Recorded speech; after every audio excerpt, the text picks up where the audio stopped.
ونستغفره ونؤمن به ونتوكل عليه ونعوذ بالله من شرور أنفسنا ومن سيئات أعمالنا من يهده الله فلا مضل له ومن يضلله فلا هادي له ونشهد أن لا إله إلا الله وحده لا شريك له ونشهد أن سيدنا ومولانا محمدا عبده ورسوله أما بعد فقد قال الله تعالى في القرآن المجيد والفرقان الحميد وإنه لتنزيل رب العالمين نزل به الروح الأمين على قلبك لتكون من المنذرين بلسان عربي مبين رب اشرح لي صدري ويسر لي أمري واحلل عقدة من لساني يفقه قولي سبحانك لا علم لنا إلا ما علمتنا إنك أنت العليم الحكيم إن الله وملائكته يصلون على النبي يا أيها الذين آمنوا صلوا عليه وسلموا تسليما لبيك اللهم ربي وسعديك صلوات الله البر الرحيم والملائكة المقربين والنبيين والصديقين والشهداء والصالحين اللهم صل وسلم عليه صلاة بها تنور القلوب وتغفر الذنوب وتستر العيوب وتكشف الكروب وتفرج الهموم وتزيل الغموم وتدفع البلاء وتنزل الشفاء وتسهل الأمور وتشرح الصدور وتوسع القبور وتيسر الحساب وتعلم الكتاب وتسقل الميزان اللهم صل على محمد معطر الروح وآله الطيبين الطاهرين صلاة تعطرنا بها وبارك وسلم اللهم صل على محمد في الأولين وصل على محمد في الآخرين وصل على محمد في النبيين وصل على المرسلين وصل على ملائكة المقربين وعلى آله وصحبه وسلم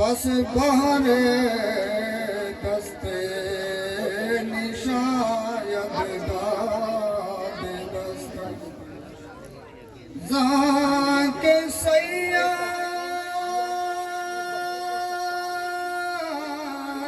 آورد بال سفیر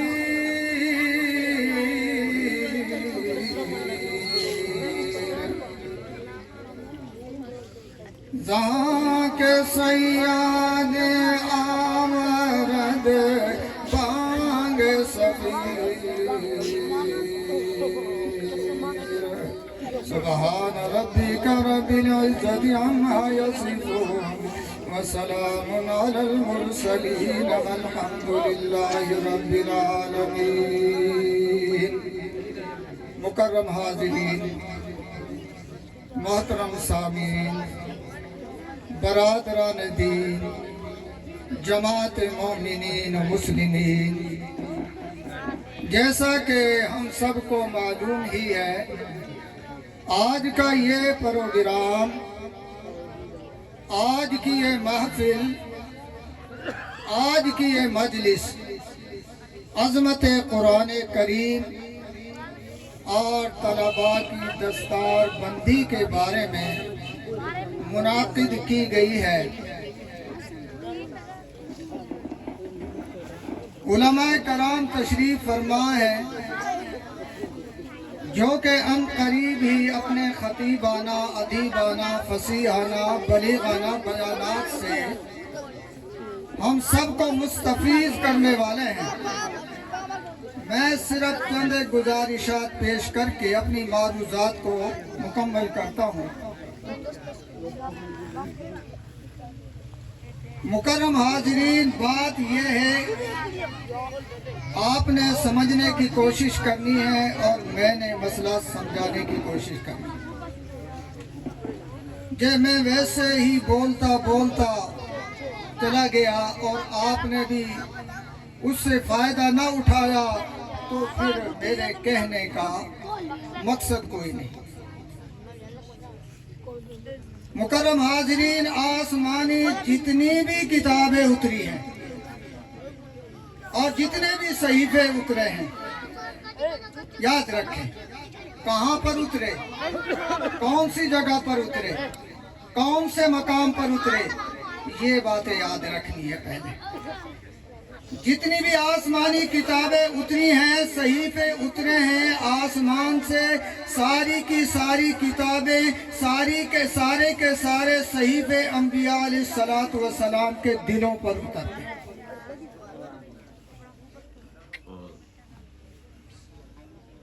اور پھر آگے چل کر زبان پر آتے ہیں، اس لیے کہ انبیاء علیہ السلام کو معصوم قرار دیا گیا ہے، کیونکہ انبیاء علیہ السلام جہاں سے احکامات لیتے ہیں، جہاں سے کتابیں لیتے ہیں، جہاں سے صحیفے لیتے ہیں، جہاں سے عقیدہ لیتے ہیں، وہ سب کا سب ما وراء الورا کا معاملہ ہے۔ وہاں تک نہ تو کسی اعضاء کی رسائی ہو سکتی ہے اور نہ ہی کسی زبان کی وہاں تک رسائی ہو سکتی ہے۔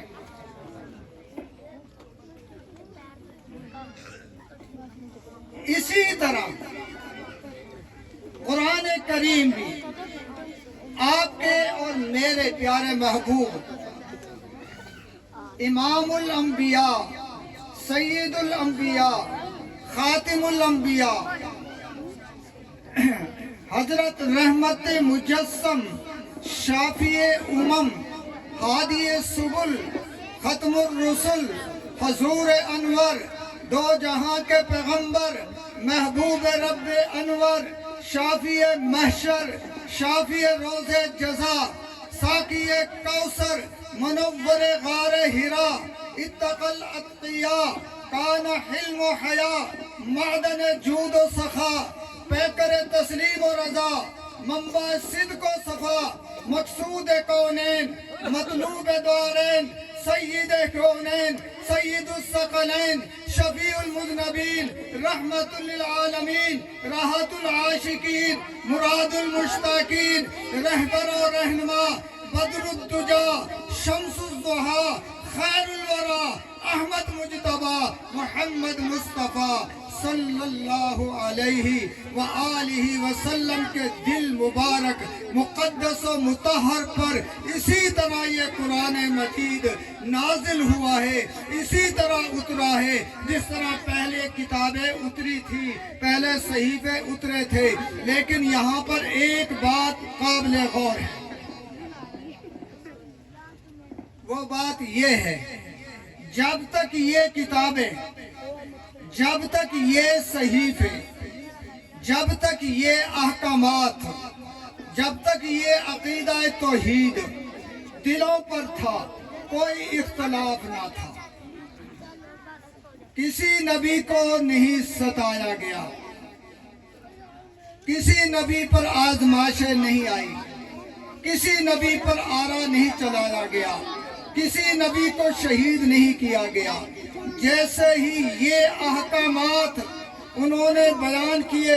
وہ کتابیں پڑھی، پڑھ کر سنائی، کتابیں پڑھی بھی سنائی بھی، احکامات بھی بتائے، عقیدہ توحید کی وضاحت بھی کی، تو پھر انبیاء علیہ السلام کو شہید کر دیا گیا، پھر انبیاء علیہ السلام کے جسم اطہر پر آرا چلایا گیا، پھر انبیاء علیہ السلام کو گلا وطن کر دیا گیا، گاؤں سے نکال دیا گیا، برادری سے جدا کر دیا گیا، عزیز و اقارب سے جدا کر دیا گیا۔ کیوں کہ اس کا بیان کرنا ہی مشکل تھا۔ اسی طرح جب یہ قرآن کریم فرقان حمید میرے محبوب صلی اللہ علیہ وسلم کے دل مقدس و مطہر پر تھا، کوئی اختلاف نہیں تھا، کسی نے آپ کی راہ میں کانٹے نہیں بچھائے تھے، کسی نے آپ کی راہ میں کوڑا کرکٹ نہیں ڈالا تھا، کسی نے آپ کو شعب ابی طالب میں قید نہیں کیا تھا، کسی نے طائف کے بازار میں آپ کو خون سے رنگین نہیں کیا تھا، کسی نے ساحر نہیں کہا تھا، کسی نے مجنون نہیں کہا تھا، کسی نے دیوانہ نہیں کہا تھا۔ جیسے ہی میرے آقا نے اس قرآن مجید کو پڑھایا، سنایا، احکامات بتائے، عقیدہ توحید کی وضاحت کی، پھر میرے نبی کی راہ میں کانٹے بھی بچھائے جاتے ہیں، پھر میرے نبی کی راہ میں کوڑا کرکٹ بھی ڈالا جاتا ہے، پھر میرے نبی کا شعب ابی طالب میں بائیکاٹ بھی کیا جاتا ہے، پھر میرے مصطفیٰ کو طائف کے بازار میں خون سے رنگین کیا جاتا ہے۔ نہ آگے چلو، آگے چلو۔ اصحاب رسول نے اسی طرح قرآن مجید کو پڑھایا، سنایا، پھر کیا ہوتا ہے؟ صحابہ کے گلے میں رسیاں ڈال کر مکے کی تپتی ہوئی زمین پر لٹا دیا گیا، اور اسی طرح پھر صحابہ کرام کو جلتے اور ابلتے ہوئے تیل کے کڑھاؤ میں ڈال دیا گیا، پھر صحابہ کرام کو تختہ دار پر لٹکا دیا گیا، پھر صحابہ کرام کو آگ کے کوئلوں پر لٹا دیا گیا۔ آخر کیوں ہوا؟ یہاں پر نہیں، خواتین اسلام کی طرف دیکھیے، عورتوں کی طرف دیکھیے۔ حضرت زنیرہ نے اسی طرح یہ قرآن مجید پڑھایا، سنایا، احکامات بتائے، عقیدہ توحید کی وضاحت کی، تو حضرت زنیرہ کی آنکھوں میں نیزے مارے گئے، یعنی آپ کی پتلیاں نکالی گئی، یہاں تک کہ حضرت سمیہ نے اسی طرح یہ قرآن مجید پڑھایا بھی، سنایا بھی، احکامات بھی بتائے، عقیدہ توحید کی وضاحت جیسے ہی کی، پھر حضرت سمیہ کے جسم کے ٹکڑے ٹکڑے کر دیے گئے۔ جفا جو عشق میں ہوتی ہے وہ جفا ہی نہیں، ستم نہ ہو تو محبت کا کچھ مزہ ہی نہیں۔